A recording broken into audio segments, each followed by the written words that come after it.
بسم اللہ الرحمن الرحیم۔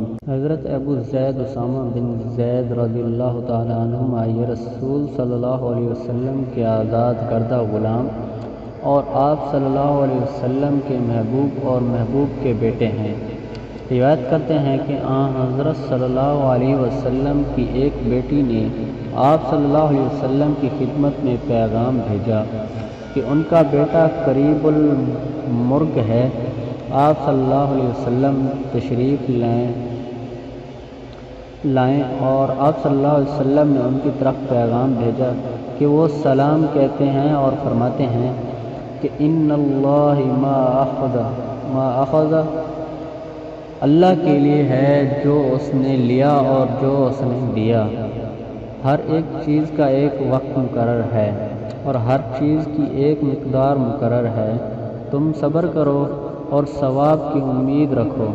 بیٹی نے پھر پیغام بھیجا، وہ آپ صلی اللہ علیہ وسلم کو قسم دے کر کہہ رہی تھی کہ آپ صلی اللہ علیہ وسلم ضرور تشریف لائیں۔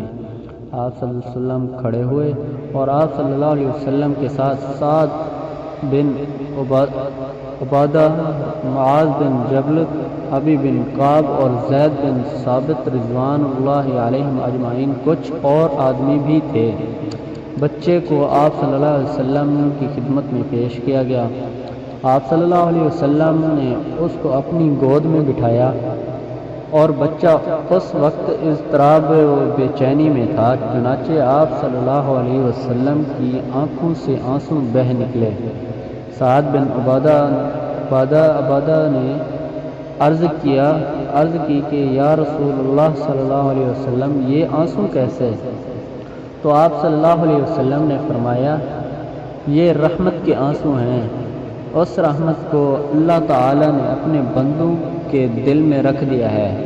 اور ایک روایت میں ہے کہ یہ الفاظ ہیں کہ اپنے بندوں کے دلوں میں سے جس میں چاہا رکھ دیا، اور اللہ تعالیٰ اپنے بندوں میں رحم کرنے والوں پر رحمت فرماتے ہیں۔ تو پلیز ہماری اگر ویڈیو اچھی لگے تو ہمارے چینل حدیث پاک کو سبسکرائب اور لائک شیئر ضرور کریں۔ شکریہ۔